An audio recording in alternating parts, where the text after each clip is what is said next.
Hello guys, how are you all? তো চলে এলাম সরস্বতী পুজোর ব্লগ নিয়ে। And this is our last year. আমার ফার্স্ট ইয়ারের ভিডিও আমার চ্যানেলে আপলোড করাই আছে। অ্যান্ড এইভাবেই স্টার্টিং হয়। আমরা গেছিলাম ঠাকুর আনতে, দিয়ে যখন নেক্সট দিন আসে আমাদের সরস্বতী পুজোর দিন, নেক্সট দিন, তো বলে দিই আমি একটা ক্লিপস নিয়েছিলাম, সেগুলো আমার পছন্দ হয়নি বলে আমি ডিলিট করে দিয়ে ভেবেছিলাম যে পরে আবার ভিডিও বানাবো, ক্লিপ নেব। আমি একদমই ভুলে যাই, প্লাস আমি সময়ও পাই না। তো কী আর করা যাবে, কিছু কিছু পুজোর ক্লিপস আমি দিয়ে দিয়েছি যেটা আমার কাছে ছিল।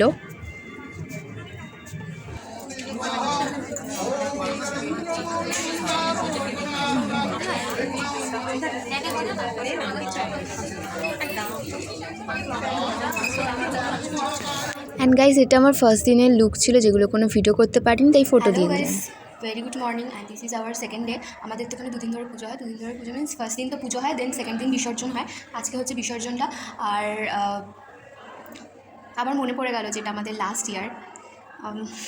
কিছু তো করার নেই। তো এইসব না ভেবে পুরোপুরি এনজয় করতে হবে, অ্যান্ড ভালোভাবে এনজয় করতে হবে। আর আজকে আমাকে কেমন লাগছে অবশ্যই জানাবে কমেন্টে। দেখিয়ে দিই।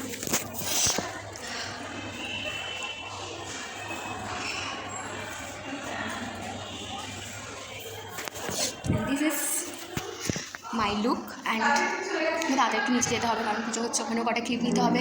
অ্যান্ড কী বললাম, ফুল এনজয় করতে হবে। চলো। অ্যান্ড গাইজ, আমাদের সুন্দর ডেকোরেশন হয়েছিল, যেটা আমি ক্লিপ নিতে ভুলে গেছি।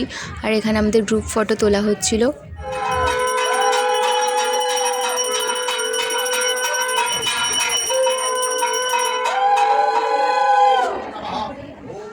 অ্যান্ড সেকেন্ড ডেতেই আমাদের ঠাকুর বিসর্জন হয়ে যায়। তো এইভাবে ম্যামেরা বরণ করছিলেন, যেটা খুবই সুন্দর দেখতে লাগছিল। আর বিসর্জনে আমরা আর যাইনি, আমরা সবাই ছিলাম, মানে স্কুলে ছিলাম সবাই, কেউ আর যায়নি। তো এইভাবেই শেষ হয়ে গেল আমাদের সরস্বতী পুজো। কত দিনের এক্সাইটমেন্ট, দুদিনে শেষ হয়ে গেল।